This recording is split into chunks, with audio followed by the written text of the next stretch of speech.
welcome to another episode of Not the Shop Podcast. It's your host, Mac Mall. We here with my boy, Paper. What happened? Man, you already know what it is. Paperboy the Great, GED, get every dollar.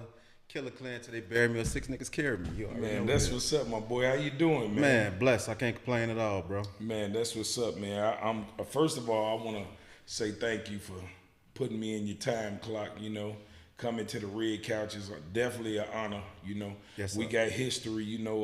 Good friends. We got a decent relationship, and I just want to give you flowers while we here, man. You know what I mean? Man, I appreciate that. That's what's up. That's what's up. So what you got going on these days, man? Man, I got the club busting, Millionaires Mansion, 1645 North Cicero. That's busting every Friday. And you know what I'm saying? Other random days, we got a comedy show every month. You know what I'm saying? Got some of the big artists that come and do concerts and, you know what I'm saying? Some parties for the youngins, some party for the older crowd, R&B, all that. You know what I'm saying? It's busting. That's what's up, man. So you got like a lounge type? Nah, it's a full club. It's the biggest club out west, bro. Oh, yeah? Downstairs, upstairs, you know what I'm saying? We hold 800 people. You know what I'm saying? That's what's up, man. About to start next month, movie night for like couples and shit. I got a big ass 13 foot by 8 foot screen, you know what I'm saying? Where it's gonna be like bring your lady, bring your nigga. You know what I'm saying? Y'all sit back, watch some good movies, popcorn, all that. You know what I'm Yeah, I think I saw you when y'all was doing the work on it. Yeah. Cause y'all put it together yourself, nigga. Yes, sir. Yeah. That's what's up. So you into real estate, man. How long you been in the real estate? Man, real estate's been about 8 years now. Oh yeah. Yeah, about 8 years. Me and Bo, we kicked that off, invested some money, and you know what I'm saying, went for it. So what was the first property that you acquired? That was out west, right off by Division and Laurel. That was our first joint. You know what I'm saying? We invested some money. Like, man, we doing music, but we need to find another way. Let's take some of this bread we got saved up, and we just bought it cash. You know what I'm saying? We ain't do no loans and none of that shit. Bought it cash. I already knew how to do the construction work, so I got in there, got it done. We flipped it. So you actually did the work yourself? Did the work too. Me and my team, we did the work. You know what I'm saying? And got it done probably in about 3 months. Put it online, and shit, it was gone in like 2 days. So like, how much did you pay for it? Around that time, that's when, man, hey, look, I wish we can go back in time, because around that time, you know what I'm saying, you could buy a building for like 30, 40,000.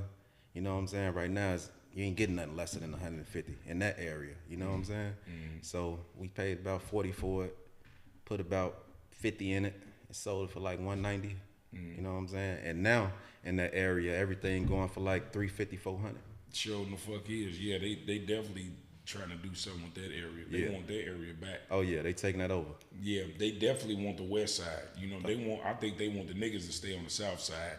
And because if you think about it, the west side, not saying that it's better than the south side or no shit like that, but it's more convenient. Right. You know what I'm saying? It's closer to downtown. It's closer to the suburbs. Like our suburbs start at Oak Park. Exactly. You feel me? They suburbs start in South Holland, some motherfucking way. Right. So it's a bunch of niggas you got to go through before you get to their suburbs. Exactly. You know what I'm saying? We closer to the beach. We got 290. The E-way is right there. You know what I'm saying? They want that shit, bro. Yeah, they definitely want it. Yeah, for sure. So I want to go back, man, because me and you, man, we go back. Way back. Like before. I mean, we both was doing good at the time, but we wasn't the men we are today. Exactly. You know what I'm saying? We both saw each other on the grind, Exactly. in the kitchen, so to speak. Sir. You know what I'm saying? So obviously you was into music. I want to know what inspired you to do music. Man, what inspired me really, my cousin Big Bucky, rest in peace. You know what I'm saying? We was about, I'm gonna say 18. I was 18, he was 19.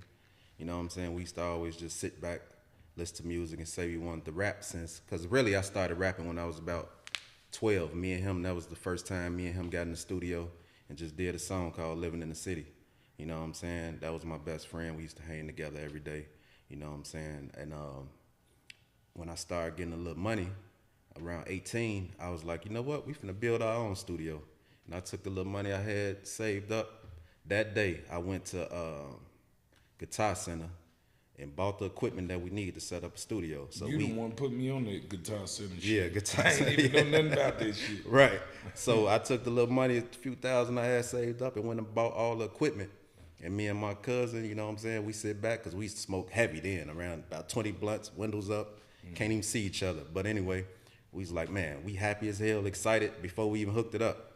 We went and got some weed, blew a few blunts, sat in front of my cousin's house, and you know, that's the day I lost my man. We didn't even get a chance to use it. We sitting in the car and, you know, some goofy ass niggas pulled up and, you know, scraped me across the head and hit him in the chest. So y'all was in the car together? Yeah, we was in the car together smoking, excited about hooking up this studio equipment and everything. And man, I hate he didn't even get a chance to see it. That's what made me go super hard, really, because that's what he wanted, that's what we wanted. And man, after that happened, you know what I'm saying, me getting scraped across the head and me running around the block and seeing him on the ground, I was like, man, that really traumatized me for a couple years to really. So I really ain't started music again probably till about 2 years after he passed, because I was really traumatized from it. You know what I'm saying? Nah, I get it, man. I was the same way, man. Yeah. So coming up off North Avenue and Cicero, right?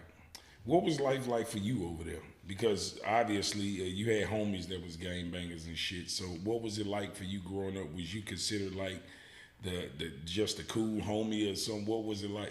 I was considered as the shorty that's getting money. You know what I'm saying? So I was respected. See, my big brothers, they was respected in the hood. So when I was a shorty, when the older motherfuckers used to fuck with me, I'm going to get my brothers. Woo, and they'll come shut the shit down. But other than that, you know what I'm saying, I was considered like around when I got about 14, 15, because I had me a car when I was in 8th grade. You know what I'm saying? Before I can even drive. You know what I'm saying? So what was you doing? How was you getting money? I was a hustler. I always found a way to make money because we ain't had shit. So I was selling, goddamn it, anything from speakers, hooking up people's sounds, to bikes, to whatever. You know what I'm saying? And then they start selling a little drugs here and there, little weed, taking weed to school, all type of shit like that. But as I grew up, because I used to hang around the older crowd, you know what I'm saying? And then once I got my first car, it was a little Beretta I bought from my brother for $500. You know what I'm saying? I thought I was on. In 8th grade too, ain't nobody else had no car. Then I flipped that. And I got up, you know, my little homie Vic and Toby, they been getting money. Like, it really wasn't too many shorties that was getting money around that time. You know what I'm saying? So I sold, Vic had gave me a little Cutlass, 84 Cutlass. I traded my whole house system for it. Bam, I thought I was on, goddammit. And then about time, I was like, oh shit, I got a car, females on me, I'm on this. Let me get some more money. And my freshman year, I was the only freshman, goddammit, with a Chevy Sounds and rims and shit coming in as a freshman. All these other freshmen getting their ass whooped coming to school, but I'm the nigga. Goddamn it, seniors ain't even got no billets, no Chevy on billets and Sounds. You know what I'm saying? So I was always, you know, the older crowd always respected me because they were like, man, shorty on this shit. He getting money. He always finding a way to get money. Yeah. That's what's up, man. So what high school did you go to? I went to Foreman. I was gonna ask you, did you go to school with my little brother? No, he went to 43. Foreman, but he, I think my little brother about to be 40. He about to be 40 this year. Okay. And he was on their basketball team and shit. The ones that got him into the red north or some shit like that. Yeah. So, did you play sports growing up? Nah, I didn't, man. You wasn't no athletic nigga. Nah, I sucked at basketball, all that shit. I ain't gonna lie to you. So you just get out of school and hustle, huh? Yeah, I just get out of school trying to find a way to make some money. That's it. You know what I'm saying? I always had a different way to make money. Even just when I started the studio out the house, everybody was coming to my crib, and I salute my mama because she was cool with it. We in there making noise, music loud as hell, and she, go ahead, baby, do your thing. You know what I'm saying? But so, did you ever work? Did you ever have a job, or you? I just did. You know what? I had 3 jobs in my whole life. Man, me too. That's crazy. 3 jobs. Yeah. The first job was this honey baked ham. You know what I'm saying? Something me and my first baby mama was doing together. Then I worked at Menards, then Home Depot, and it was over with. And that was what, when you was a teenager? Yeah, like my last job was 19. I was 19. That was my last job. And that's when y'all opened up the studio. That's when I opened up the studio. Now where was this studio at? Was this when I met you, or you had a studio before that? You know what? When we met, I think my studio was in Maywood. When we met, your studio was in that big ass building. Okay. Well, no. My first studio was in Maywood, right off First. Okay. Something me and my man AWOL had put together. His auntie had like the whole first floor. She said we can get a room. You know what I'm saying? I bought the equipment. His uncle gave us some equipment, and we opened up right there. You know what I'm saying? Okay. Yeah, because I remember that big ass, scary ass building. When I came in that motherfucker, I used to always bring my pistol in that motherfucker, and shit wasn't even like it is now. Hey, look, that building, when I moved in that motherfucker, the first day I moved in there, I'm hooking up all my shit. I hear somebody's studio getting kicked in. I'm like, damn, I looked up. Buddy looked at me. I was like, hey, I ain't got shit to do with that. I'm going back in. Right. That was a rough ass building. You know, Bump J, everybody was there. Goon Squad. Like almost the whole city was in that building, and motherfuckers was getting robbed, shit taken, everything. Man, that's crazy. I remember when I had came in there one time, Silk was coming up out of that motherfucker. Oh, yeah. I remember seeing. I didn't know that nigga was that little. That motherfucker damn near a midget. The lead, the little brown skin nigga, man, he little than a motherfucker, bro. Like, damn, that's crazy. That's crazy. I'm trying to remember, how the hell did me and you meet? Like, who the fuck brought me around you? Was it Trey? Who? It was Trey. Trey D. Yeah. Trey D definitely brought us together. Yeah, because, you know, around that time, I used to come by Trey crib. He had his studio popping. Yeah. You know, he was the R&B celebrity. Right. You know what I'm saying? It was R. Kelly and shit. R. Kelly and shit. Yeah, for sure. You know, everybody was stopping through there. Other than my studio, they was stopping through his studio. I used to come by. You know, we used to do a lot of joints together. Then that's where we wound up bumping into each other. For sure. So where did Bo come in the picture? When did you meet him? Bo came in the picture around the first studio with me and my man AWOL, because that's AWOL cousin. And AWOL cousin, and other than my man Luther, who I used to rap with, Alias, a.k.a. Alias, when we had the squad, it was just me and him called DT, Dramatized Thoughts. You know what I'm saying? And he introduced me to Bo actually, but AWOL wound up being his cousin. And you know what I'm saying? Once we met, Bo was a 100 nigga. You know what I'm saying? Yeah. And he was on his grind. I was on my grind, and you know what I'm saying? Before we even built Killa Klan, we had did the Ghetto Passes documentary and everything, and you know what I'm saying? It started off with me, him, AWOL, Mississippi, Mecca, of course, and man, we was like, shit, you know what? We need to build a team, and Bo came up with the name Killa Klan, and you know what I'm saying?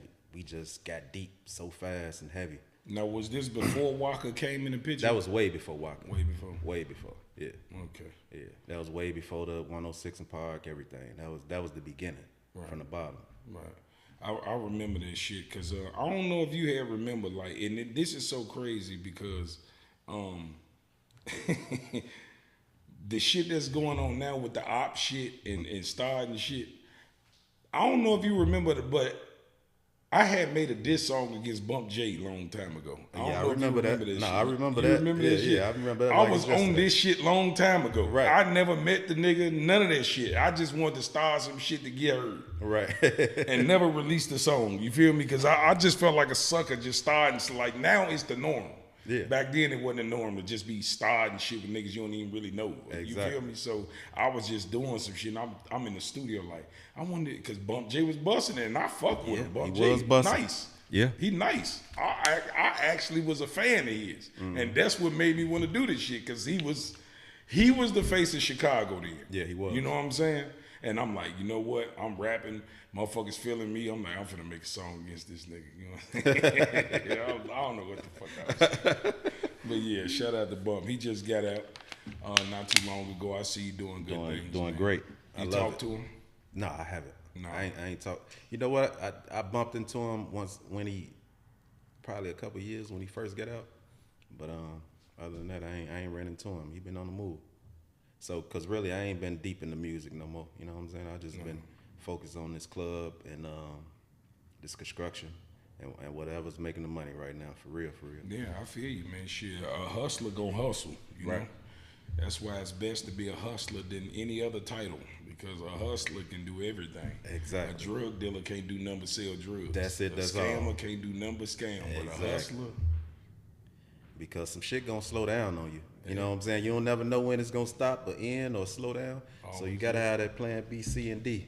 Yeah, for sure, for sure. And you think about that when you get our age, you know, you start, it comes around.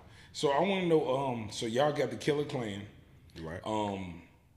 I remember Mississippi, you know, I'm from off North Avenue and shit, so I remember him back in the day, big homie. He was older than us. He was a big homie, He was the big homie, yeah. I remember seeing like CD covers and shit like that, you know what I'm saying? Y'all had a little movement going. So how did y'all get introduced to Waka and Gucci Mane? Was that all through Bo, or how did that happen? Well, you know what I'm saying? Like, we always used to travel. And really, Waka came through Gucci, of course, because, you know, Gucci used to come to Chicago and he needed some niggas around him. And that was Killa Klan. You know what I'm saying? He needed some protection, just like a few other artists. You know what I'm saying? And we was so deep around that time, right out the Goon Squad, we was so deep, like, from even like when we first started, when we was getting into it with everybody at every show we had, and we was whooping motherfuckers' ass, like at every show, and we just gained the name, and you know, Bo's the lead always, and you know what I'm saying, we just made some connects, and we was from city to city, you know, back then around that time, like right now they got it so easy with the social media shit. Back then, I remember putting up posters, flyers, and, you had to work. CDs. You had to work hard, Yeah, like, and you had to travel. Blank CDs, niggas buying the bitches, trying to sell them, passing them out all over the place. Yeah. It was different. Yeah, it was way different. Cause I remember putting up posters and shit, like putting glue on them so nobody can't tear them bitches down. Glue and staples and all type of shit. Everybody was doing that shit straight up. On the real. So so Bo said when he was in here, he said that he basically built a relationship with Waka because Gucci Mane flaked on some shit. That's true. So that was true. That's 100% true. 100% true, because Gucci, you know, he was an off and on nigga, you know what I'm saying? He bipolar ass nigga. He was cool at one moment, and then, you know what I'm saying, then somebody else another moment, you know, oh, what happened? What you talking about? Or flaked him out on the verse, you know what I'm saying? But Waka, I salute Waka, because he always been 100 since day one. Since I met him, since Bo met him, he always been 100, you know what I'm saying? Even doing the joint that me and him got, or even doing intros for my Trapaholics mixtape and all that shit, and never asked for a crumb, never. What do you think is the difference between them two? Why do you think Gucci Flake and Waka fuck with y'all? What do you think it was? Cause Waka was just a real nigga. Gucci was a selfish ass nigga. And that's how I describe it. You know what I'm saying? Who just, you know, used niggas, cause he was using us for protection. That's what I say. So you think Gucci really didn't want to fuck with y'all? He just was using y'all as good as he could. That's what you saying? That's what I believe. Yeah. You know what I'm saying? It's crazy as hell. So tell me about something that the Killa Klan, did y'all have like, did y'all make like a mixtape for the whole group? Cause you know back then that's what they was doing. Yeah. They was getting the movements together, and niggas was doing pretty much like Master P, how they started their wave with the Klan and you feel me? Everybody on the mixtape, not really one person's album, it's all of y'all collectively, you know? Right, yeah. We started, that's what started with Ghetto Passes. That was the DVD and the mixtape with, you know, all of us had something on there, you know what I'm saying? And then after that, we all had our solo albums. You know, Bo had his, I had mine, Mecca, BFN, and, you know, and after that, we did another, once we made Killa Klan, we had a Killa Klan album, you know what I'm saying? And we all just moved together and was just trying to build a movement that was unstoppable. So tell me, how did it affect you when Mecca passed? Man, it affected me like a motherfucker. Cause Mecca was a real nigga. Mecca was a ride or die. Like no matter what, you know what I'm saying. He with you. Like he was family. Like even though we want blood, we was blood. You know what I'm saying. Even though me and him, we used to get into it like a motherfucker. Like me and Mecca, we used to get into it, but we'll chop it up the next day and. Joe, you my brother, you nigga, you know I'ma ride for you, you gonna ride for me, no matter what. Mm-hmm. I mean, I don't know too many brothers that don't get into it. Yeah. You're two different minds, man. You gon' clash sometime. That's what men do. You know what I'm saying? But real men, you know, if you my brother, yeah, you supposed to tell me when I'm fucking up, and vice versa. Right. You know, some people can't take correction, but at the end of the day, if your brother telling you some real shit, you gotta honor it. Exactly. You know what I'm saying? And I just feel like that, man. Probably because we growing up, we see shit different. Because, you know, I used to be a live wire motherfucker. Man, I promise you did. man, a nigga got a pass, bro, and I'm blessed, you know, to be able to see it, all us grow up and, you know, still be floating, you know. We all still doing good, looking Successful, good, man. You I look love like it. $1 million, man. Man, you too, man. I love it, bro. That's, Man. man, I love to see that, you know what I'm saying, that a nigga kept moving and did something right with their life. You know what I'm saying? For sure. So did y'all do shows with like Waka and Gucci? Oh yeah, definitely. We did a lot of shows with Waka, and we did a lot of shows on our own, like traveling, cause like hey, Bo in Mississippi, hey, them was some like nigga, we going to the top, we gone. We just used to hop in the van deep and just traveling to Atlanta, New York, wherever, well Memphis, St. Louis, just moving around like nigga, we gone. Let's go. Out there promoting, meeting other people, and you know what I'm saying, just making connects. You know what I'm saying. And I salute Bo a lot because you know what I'm saying. He, you know, before we even met, I was doing my own thing. But once we met, we connected, and you know what I'm saying. He gave me some more motivation because he had that ambition like me. You know what I'm saying. But you know, with Mississippi had the money around that time, and he was willing to invest. And you know what? Come on, we getting in this van and we gone. You know what I'm saying? And we finna go promote over here. We finna meet here. We finna meet. Just, you know. That's shit. That's great management. Getting the motherfucker out there. You know what I'm saying? Yeah. So, you know, I respect, you know, shout out to my nigga Mississippi too. You know what I'm saying? If we'd have had social media back then, it'd have been a whole lot sweeter for us. Man, it would have been sweet. For real, because motherfuckers had to really work long hours. Long hours and put a lot of money up. See, like right now, all they got to do is work that internet. Yeah. They work that motherfucking consistency and get that following, they gone. I remember being in your studio till 2, 3, 4 in the fucking morning and we come up out that building.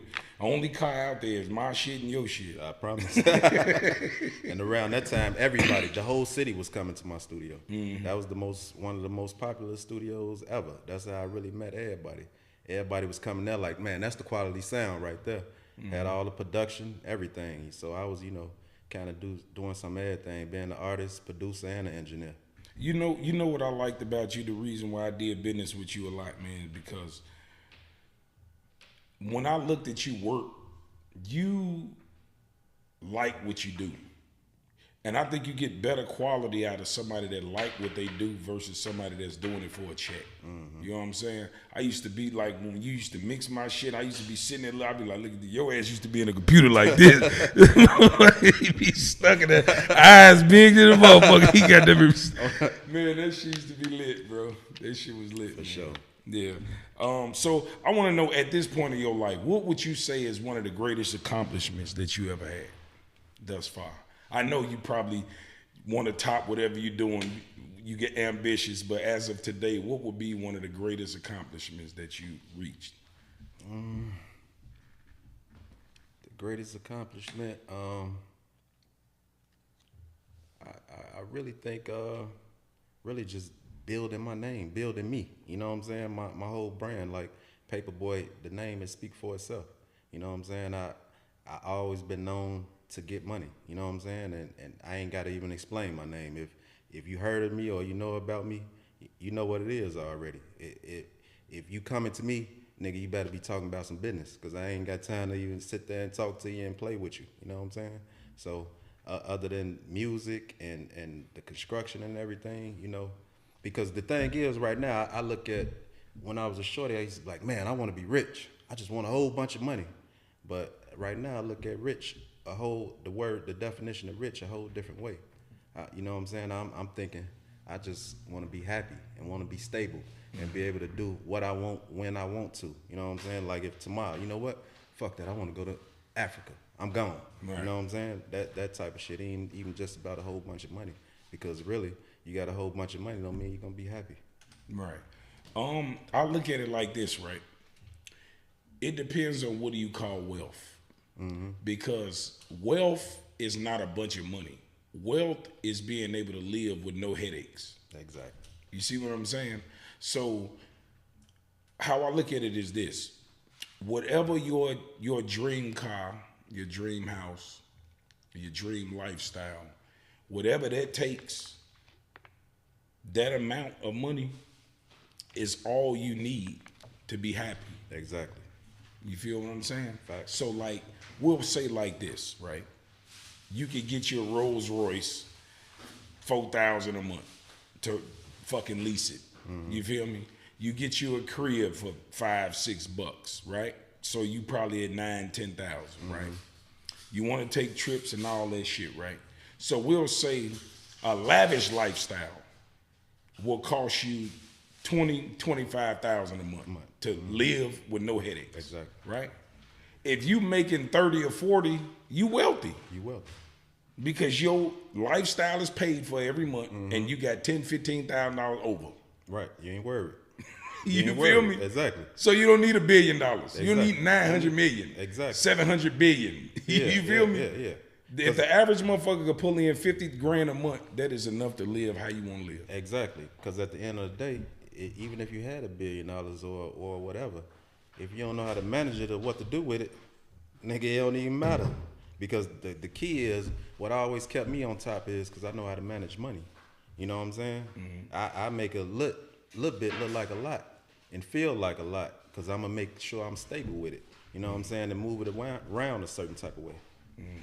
Yeah, so a lot of people, you know, they might, if they never had money, get a lump sum of money, but they don't know what to do with it. They don't know how to manage it. They just gonna go blow it. I mean, I feel like you got to get there to know what to do with it. Exactly. Because I ain't gonna lie, I was young. What was it? I want to say 18, 19 or some shit. I had hit a lick for about $80-something. Before that, I never had saw more than $300. Right. Some shit, $400 at one time. You feel me? When I got all that motherfucking money, boy, I had 12 pair Air Force Ones. I had 3 Pellies. Goddamn it, bought me a whip. I had Coochie jogging suits, iceberg clothes, all that shit, boy. I ran through that shit in about, I want to say 4 months, bro. That shit was up out of there. And then I was looking for the next lick. Yeah. But then the next time I hit a lick like that, I knew, don't do that shit this time. Exactly. It's a learning lesson. Saying? Not a loss, learning lesson. Yeah. It's like, man, shit. Last time I remember that short-term happiness don't work out too well. Man, it don't. I'm happy I learned with my first 20,000. I got that first 20,000. I thought I was rich. Right. I thought I was. You do. When you never touch, you never you touch that money, you think, okay, you'll keep spending because it feels like it's more than it is because you never had it before. Exactly. And you get the pinching, buying this, buying that. I looked at it. See, I had about 3,000 left. I'm, oh shit! What the fuck? Right. It's gonna be over with. I said the same thing. Straight up. That shit crazy as hell. Yeah. So, when did you stop actually producing? You know what? I stopped producing when I had got my producer named Young Gunner, and he was so I'm good with it. He was so cold with it, and I was like, shit, this some weight off my back. I'm trying to be an artist. I'm trying to engineer. I'm trying to make money here and there. I'm gonna just let you handle that. You know what I'm saying? And that was around the time when, you know, back in our time, we was using MPCs and straight keyboards, and now they just using Fruity Loops and shit like that. And that was around the time when they was switching over, transitioning over. And I just gave that title to him. And he was using Fruity Loops and all that shit. I was like, fuck it, I don't even got time to learn that. You go and handle that. So he was on the team, and you know, from there, I was just like, I just stepped back from the producing. Fruity Loops is the basic shit. That's the shit that I saw back in the day. And that's what all they're using right now. Yeah, because the music then dumbed down. You know, like now making sense ain't really what's happening. Like them, you heard what he said? Them type of bars, that shit ain't in no more. No. You know what I'm saying? And that's why niggas like Benny the Butcher, all them type of niggas, they don't get their respect. Right. Like niggas fuck with them, but I mean on a mainstream level where you hear motherfuckers actually bumping they shit, like all I hear, like the shorties that took over the game. Yeah. and they music is totally different from ours. Way different. It's like to the point there's like some of that shit is. Yeah, yeah. You know what it is. You know, back around our time, we was trying to tell a story and do punchlines and do make some sense. You know what I'm saying? Not just out there saying anything. Yeah. Yeah. The what do you think that? Okay, so as far as like the drill music and shit, what do you think that's done to our culture? Man, I think it damaged it a lot, for real. But you know, the shorties, you know, because I interact with the shorties, man, and they be saying, you know, we had bullshit in our era too. Yeah. You know? Which we did. You got to take their side too. Look at their side too, because we did. We probably ain't realize it but that crowd, that generation before us, probably saying the same shit about us. They did. You know what I'm saying? Every time I used to put my music on, my uncles and them didn't want to hear that shit. No, not at all. And we swear we had the coldest shit. Like, man, y'all tripping. Y'all old. Right. Y'all, you know what I'm saying? It's something different. We done switched it up. So you said you have a son and a daughter, right? Yeah. Okay, how old is your son? My son's 17. 17.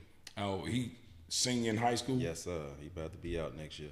Okay, so tell me how difficult is it raising a son in this new era? Man, it's so different, man, because, you know, when we was shorties, we was able to be outside, out kicking it, you know what I'm saying, moving around. Like, I don't want my son just out there because ain't no telling what can happen, you know what I'm saying? He can't just, like, we used to go to the park and ride our bikes anywhere or just be standing outside. Now, you know what I'm saying, he just standing somewhere or going to the park, ain't no telling what might happen. The way they shooting shit up and just not knowing how to aim, doing broad daylight shit, you know, back in our era. When they was coming to get a motherfucker, it most likely was at nighttime, and they knew who they was coming to get. You know what I'm saying? And that's it. And we ain't doing it around all these kids and shit. You know what I'm saying? I think the only motherfuckers. Well, I don't know because I ain't from LA, but what they publicize is that's where a lot of innocent people got killed. Like it wasn't a lot of innocent people got killed in Chicago back in the day. No, not at all. If it have, I didn't hear about it. Right. But you know, now you got social media. And so everything is publicized and shit. You know what I'm saying? And I don't know if you follow the Chicago Health Firm page that be posting all the murders and shit in Chicago. You don't follow that page? Honestly, I don't. I ain't gonna lie to you. No. So yeah, they be posting like people that get murdered in Chicago. You know, and a lot of the motherfuckers don't make the page. That's the crazy part. I didn't know on the average like 47 to 52 people die every day in Chicago. Wow. Whether it be old age or gunshots or some shit, you know, but that's an average 40-something to 50-some people die every goddamn day. That's crazy. Yeah, and it don't seem like it's that lot because I actually had a homie that worked in the morgue, the county morgue, and I was infatuated with seeing dead motherfuckers for some reason, and I used to just go down there and kick it with the nigga and be all in the freezer looking at dead bodies and shit. You feel me? I don't know why I used to do that shit, but I see how many motherfuckers come in on a daily basis on top of all the people that's still in there. Right. Because they still keep motherfuckers for like 30 days for somebody to come claim you. Because you know a lot of people bums and shit die and don't nobody know. So they'll hold them for a period of time to see if somebody gonna come looking for their ass.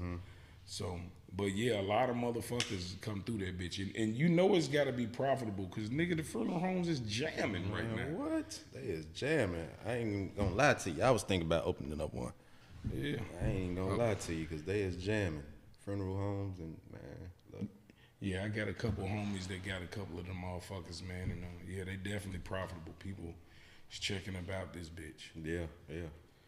So, being a father to a daughter, how was it different from raising your son? Man, it's totally different because, you know, to my daughter, I got to be this superhero. You know what I'm saying? Like, now, how old is she? Daddy, she 8. Well, 8? actually, she just turned 9. Yeah. 9.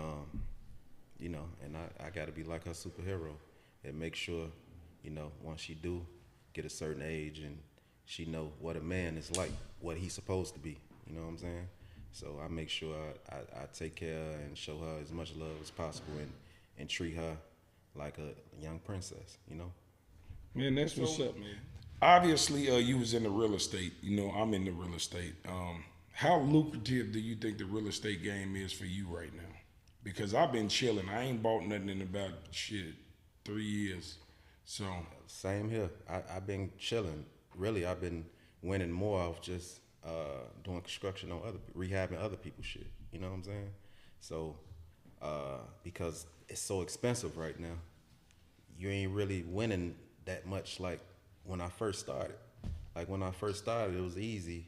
I ain't investing nothing but about 80, 90,000 and winning 100. You know what I'm saying? Winning 100,000 easy. Right now, shit, you got to invest at least about 250, 250, 300,000, and you only winning about 70, 80 or something. You know what I'm saying? right, and Like you go that's through a bunch of headaches. But yeah. I had a different strategy, man, because like I was saying when we talked about the income that you need to live comfortably, I just wanted to have a bunch of doors rented out.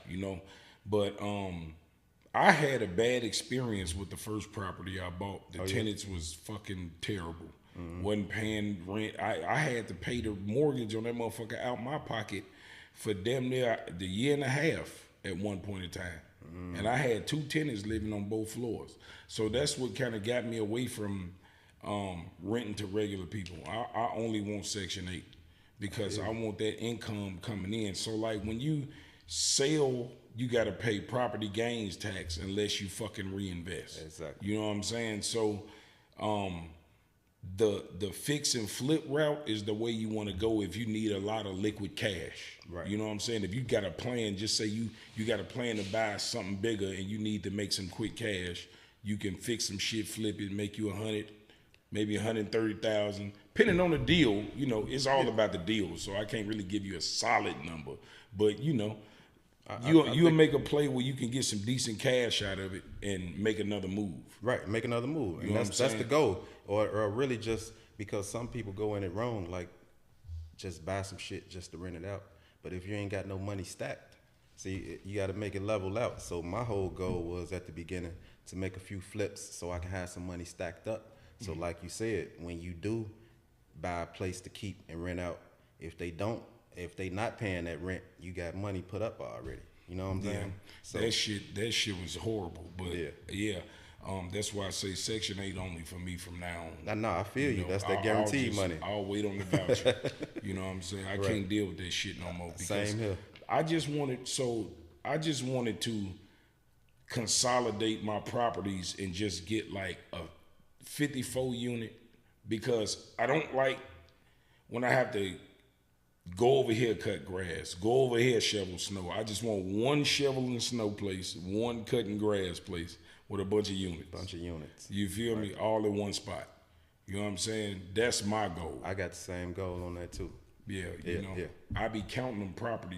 Look, and rent now, on the average, you'll get 1,500, 1,600. If you count 54 units times 1,600 on the average, some probably 15, some probably 18, but like on the average, it'll be about 1,600. Flat across the board. You got your 1 bedrooms, your 2 bedrooms, your 3s, your 4s. So obviously it'll be a different price. But you'll profit about probably, I would say 38 to 42,000 a month off that motherfucker. Right, and you can't complain. You know what I'm saying? Right. And you think of 3 of those. That's all I want, 3. Yeah. That's my 150 a month. And you can sit back and chill. Yeah. Sit back and chill. Just keep it maintained and sit back and chill. Yeah. That's it. What inspired you to get into real estate? I want to know what it was like for you. Who got you to doing it? You know what? It was me. Because honestly, what happened was I was thinking about getting into real estate. I had some money stacked up, but I was kind of scared. I ain't going to lie to you. But my studio was booming. I was cool. But what had happened was the studio on fire in the West Cermak, because I was there 13 years. And I was the last studio in there. And they was getting they wanted all the studios up out of there. But since I was there the longest, they was like, it's cool, you can stay here. You know what I'm saying? So one day, we was in there a late night. I forgot exactly who I had in there, but we was in there till about 4 a.m. And the next day, my niece had came from Wisconsin and she wanted to get in the studio, and I was tired as hell. I'm like, no, but fuck it, let's go. And I get to the studio, and I'm walking to my door, and they, oh, move, put your hands up. Don't move. What the fuck going on? It's a whole bunch of police by my door and shit with dogs and shit. And they was like, you under arrest? I'm under arrest for what? The fuck you talking about? It's like, we heard you got drugs on the premises and woo. I was like, shit. And the crazy part, the manager of the building, she's sitting right there. I'm like, why you ain't called me? What's going on? She know that's why I'm just sitting right here to make sure everything goes smooth. Like, we got a warrant to search the premises and woo. I was like, it's cool. Y'all ain't got to kick no door in. I'll let y'all in. Shit. You know what I'm saying? But let me see that paperwork. Where that paperwork at? They showed it to me. I let them in. They went in there searching. Couldn't find shit. But they came back out with a little ass blunt about this big. It was like, hey, thought you ain't had no drugs. What is this? Now we got to do a deeper search. Now they go back in that tan up shit, bro. They tan up shit. And I had a stash spot in the corner, a cold little stash spot where you had to take some shit loose to get to. And they found my gun up in there. You know what I'm saying? And they wound up, taking me in. I beat the case, but they wound up kicking me out the building. And that was my bread and butter, though. You know what I'm saying? That's why I was making money at selling beats for $2,500. And you know what I'm saying, making at least about $4,000 a day here and there. You know what I'm saying? I was like, damn, what the fuck I'm gonna do? Like, where I'm finna set up that quick or find a place cause I built that studio from scratch with my hands. You know what I'm saying? Nigga, I remember when you was stapling shit. Right. I remember straight up. And then I was like, you know what? I know I've been scared, but I hit Bo up. I was like, bro, you know I was talking about I want to do some real estate shit, flip some property. I got this amount. Man, you want to do it? He was like, hell yeah, let's go, let's try it, let's go. I found the crib and shit, we went for it and it worked. Man, you know how blessed you are to be able to call somebody that got an idea like that and willing to roll with it like that. Man, that's a blessing. Man, that's why he's my brother forever. You know what I'm saying? That's some real nigga shit, bro. Yeah. Real nigga shit, man. Shout out to that nigga Bo. For sure. So, what is life like for you, man? How do you move around the city now, man? Now that you done grew up, you got your shit together, you're in your 40s, you were single. How you move? Man, I move around. If it ain't business, I'm in the crib. You know what I'm saying? In the crib or chilling with my kids or with my lady or whatever. That's it. Other than that, I ain't out here just kicking it or moving around. I ain't got time to sit and talk to you for what? Cause you talk about business? Well, nah, we ain't got nothing to talk about. Even just calling me, nigga, what's up? I ain't got time to hold no phone if you ain't talking about no business at all. No. And everybody know that, you know what I'm saying? But it's still some niggas that are still like, what's up, bro? What's up? What you on? I never been no big phone person, no way. No. I text more than I talk. I don't really like sitting on the phone all that shit like gossiping to me. You know what I'm saying? Like business moves I make them in person. You know what I'm saying? Like my shop, the big dogs come up there, and when I cut their hair, if it's a business, we talk business face to face. We don't do no phone shit. Right, exactly. You know what I'm saying? So I text a motherfucker on some where you at shit or something like that, but I ain't no phone person. When do you see yourself getting married? I don't know. What age? I'm saying, what age do you want to be? Like you saying, okay, I give myself to this age and I should be married. You know what? Like, I ain't got no time on that. Really, it's just the right time. You know what I'm saying? When that time hits, you know it. You know it when you got the right woman. No, and I get that, but I'm saying, as a man, you should plan your life ahead. So you like, okay, I'm getting money. I got my plan as far as my success go. Because I can ask you right now where you see yourself at in 5 years financially. You can tell me that shit easy. You feel me? Yeah. So tell me, nigga, but when the fuck do you see yourself being married? Very soon. I'm gonna say that. Very soon. Very soon. I'm on that. Very soon. I don't want to be 50, goddammit, and still out here fucking around. You know, 50 is not old though. Hey, at that time, I think you should be comfortable. You know what I'm saying? And been a found partner. You know what I'm saying? Y'all got goals and y'all building a mountain. You know what I'm saying? I honestly feel like we should be married in our 40s. In the 40s. Thing about it is way before 50. The thing about it is the way the world's set up now, and you a nigga that's doing good, it's hard. Yeah. You know? It really is because you don't know what she there for. not only that, it's like you may be possibly trading in 100% of your piece for some bullshit. Exactly. You know what I'm saying? Exactly. And like, if it's gonna be some bullshit, I could have stayed where the fuck I was at. Could have stayed solo. You know what I'm saying? That's the scary part, Right? Because So, if you invested that time and all that for some headaches, when you could have just stayed solo. Nah, I feel you. Like, honestly, I got somebody special in my life right now that I'm just just trying to make sure it's the right move. That's all. how long it's been? It's been about 3 years now. Yeah, that ain't long.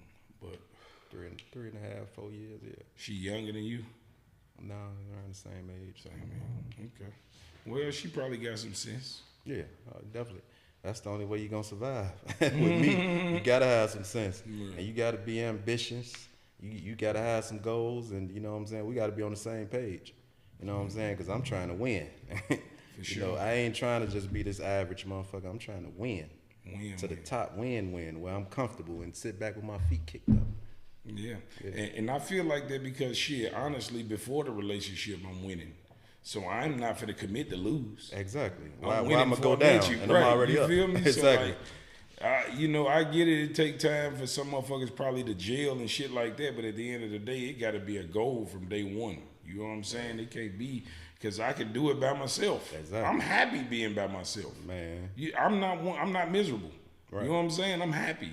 Right. Because my shit together. When your shit together, that solve a lot of problems. A lot of problems. You feel what I'm saying? A whole lot. You might have them days where you chill by yourself and you ain't got no motherfucker. You just want to be alone, or it might do get lonely here and there when you got a purpose. You know what I'm saying? When you driven and your mind is on, you forget that you ain't had no ass. Right. You feel me? You be you'll so forget. motherfucking locked in. Right. You be like, damn, I've been.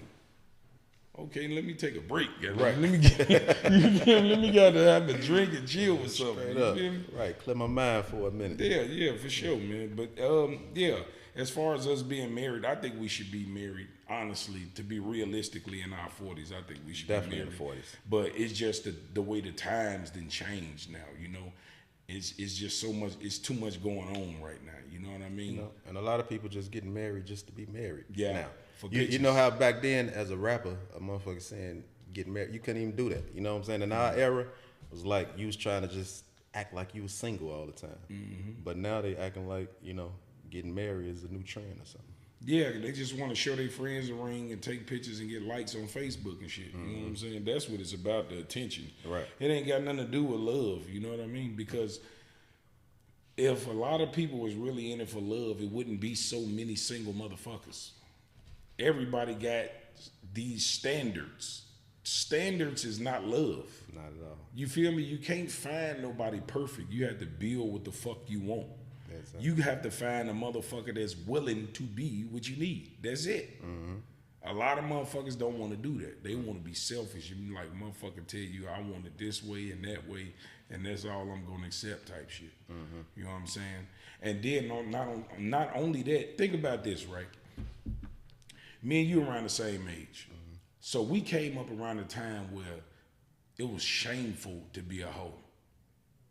The females, if you found out they didn't fuck too many niggas, they would be shameful. Exactly. Now, it's an accomplishment. You see what I'm saying? Yeah. And they pushing this shit on the females, and so many females are saying, why I can't get a good nigga. Good niggas don't look at them type of bitches. Yeah, we'll fuck you. Fuck you. But that's it. That's it. Like, bitch, you showing, like, lady, you showing your ass all on social media, and nigga, look, that's something that I want to see. That's it. Everybody else see it, ain't no secret no more. Mm-hmm. You know what I'm saying? So why do I want you? Like, why would I? You ain't wife material. Hell no. That's what they ain't Absolutely understanding. not. Like, everybody done synced all the goods. You ain't wife material no more. And not only that, it seemed like when I see females do that, to me, it's a lack of confidence in themselves. Yeah. Because at the end of the day, I just feel like by us being hunters, men being hunters and women being the prey, we have to learn how to hunt. Women don't have to learn how to understand what we want, and that's why they do all this dumb shit, because they have no clue of what a man wants.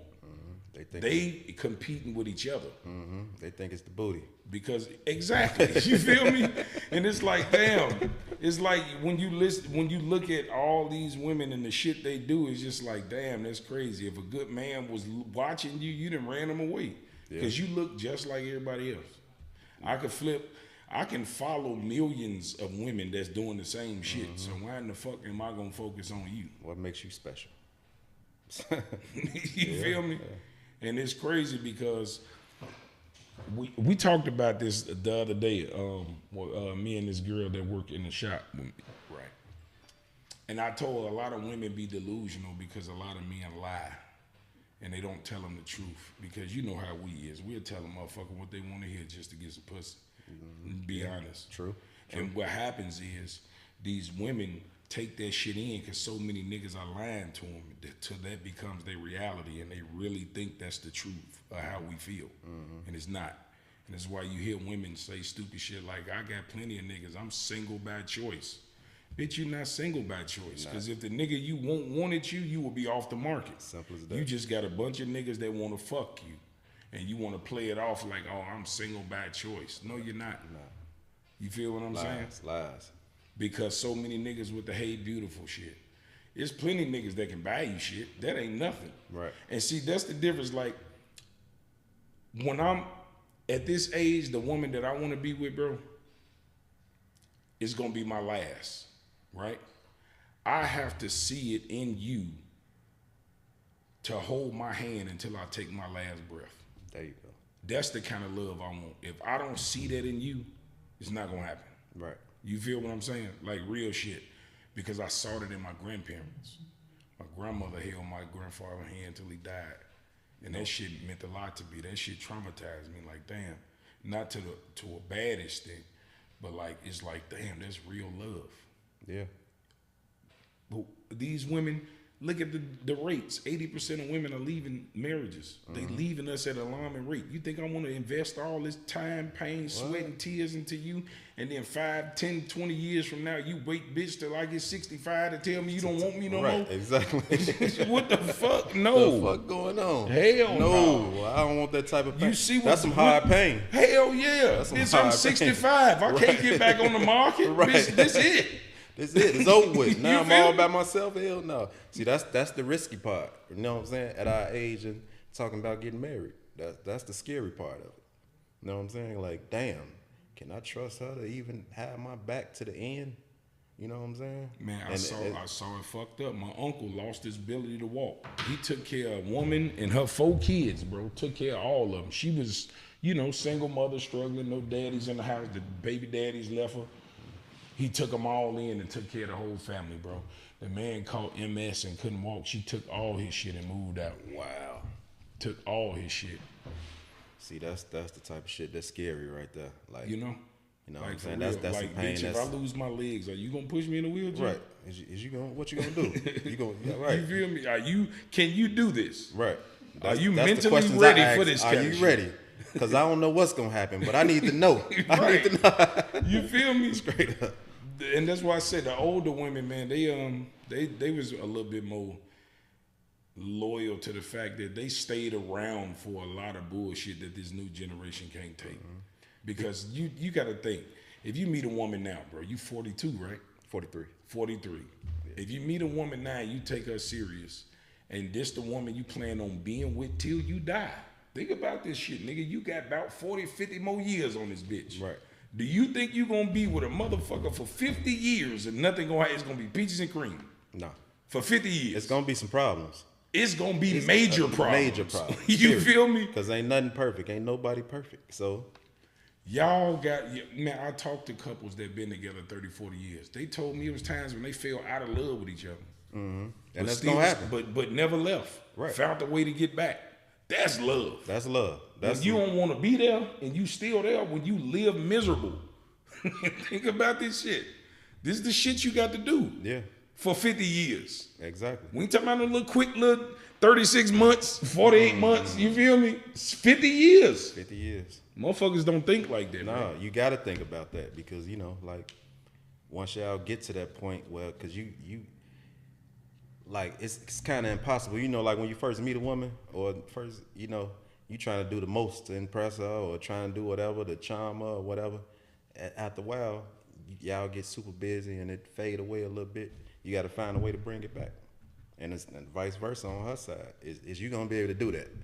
You know what I'm saying? Without just leaving me in, or some other nigga that got in your ear. You know what I'm saying? That's doing what I did at the beginning and snatch you away. You know what I'm saying? And that happens a lot of time. You know what I'm saying, in relationships. Because okay, he ain't doing what he need to do. Okay, but this nigga sound good, or vice versa, or she found good. I'm finna go ahead and go this way. And it's that easy in some relationships. So you really gotta love somebody. Hell yeah, social media done fucked it up though, cause it allows your woman to see niggas that's up while you down. Mm-hmm. And women, they visual. They see some shit like, and that's why I say like, men I love under conditions, bro. It just is what it is, bro. You got to pay to play. Mm-hmm. It just is what it is with a man. You got to buy love. You really do. At the end of the day, because if you're not providing something for your household, you useless. Yeah, exactly. You feel me? Exactly. It just is what it is. You fucking useless. That's facts. It's facts. Man, you fucking useless. If you can't provide shit for your family, you are fucking useless. What I'm first things you gonna say, what shit? What I'm with you for? Cause that's one of your jobs. Right. You feel me? Mm-hmm. So like men don't ask women for shit really. The shit we ask for is non-tangible. You know, it's just a peace of mind, you know, some good sex, you know, couple cooked meals, back rub here and there. It's simple. And I'm good. Just show me you love me. That's it. You know, just show me you love me and respect me. That's it. Respect. You know what I'm saying? That's real simple shit. So with that being said, that lets you know that we love you for who you are, not for what you can bring. Exactly. You feel me? Us, yeah. You gotta be bringing in them doulas. You know what I'm saying? You got to be able to establish the man in the house. Mm-hmm. And you ain't gonna be able to do that if you ain't bringing in no coins. Facts. Straight up, bro. Facts. And that's the hard truth of being a man. It's facts. And the thing about being a real man is that real men establish law and order in the house, and people don't like the man until he gone. Mm-hmm. When your presence ain't around, that's when everybody start missing you. Damn, daddy used to do that. Damn, granddaddy used to do that. Yep. They realize how fucking valuable you was. We always get took for granted. Just think, like, my kids are grown now, and they got their own lives, so I don't count it against them, but I expect more attention from them since I was a good daddy. Right. You feel me? Them motherfuckers, my motherfucking kids they got their own lives, man. You know, they ain't gonna and really they call me here and there. Till they need something, right? Right, till they need some shit. You know what I'm saying? I'm cool with that because even though my kids are grown, they still my babies to me. Right. You know, I still see goo goo gaga in them. You feel me? No matter what. Yeah. No matter what, my boy and my daughter. You feel me? So like, man, it's hard, bro. Yes, sir. So, what I want to ask you is this, right? What do you think is the difference between the west side of Chicago when you grew up versus how it is now? For one, you know, it was a lot safer for the kids to be outside, kicking it, moving around, and just to be a kid. You know what I'm saying? You know, back when we used to play it and quarter pitching and all that type of shit. You know what I'm saying? They can't even do none of that, or just ride our bikes. You know what I'm saying? The places like can't do none of that, and you know, it's just like it's kind of like an empty space now. Even for the older crowd, like the 20s and shit, just sitting on the porch and just chilling, or sitting by the cars and, you know what I'm saying, smoking and chilling and drinking and just having a good time. Like, seem like that's just erased now. You remember the circle? Yeah, the circle. Oh, yeah, you already know that was our spot. It was busting. Hey, you had to be at the circle. You had to. You know what I'm saying? Yeah, that was the shit back then. I remember on Madison by the Grand Hotel when all the pimps and everybody used to park cars, all that shit used to be lit. It was live. See, around that time, you used to be happy if you had a little nice car. I just want to ride through here. I just want to ride through here. You know what I'm saying? Yeah. Stop and holler at a few people. Like, that's pretty much dead now. Yeah, man, they done fucked it up, man. Yeah. So, I wanted to ask you, right? If there was a message that you can give to the youngsters these days, what would it be, man? Coming from an OG that know the game. Man, I just want to say, man, whatever you want to do, you can do it. Don't never let nobody hold you back and say that you can't. You know what I'm saying? Anything is possible. I don't care what it is. If it's from rapping to building property or building computers, whatever. You know what I'm saying? Because a lot of people, they just listen to music. A lot of kids, they just listen to music and just going off what they delivering. You know what I'm saying? Instead of going their own route. You know what I'm saying? Do what you feel. You know what I'm saying? Don't just go off what the next person doing, because that might not be good for you. What work for that person don't mean it's gonna work for you. Do you think it's possible to be a successful rapper if you ain't got no ops? You know what? I think so. I know so. Because the best thing right now to do is be different. Come up, make a new trend. Because that's the ones who really get the money. Vaughn off 1700 is new. Well, Think about it.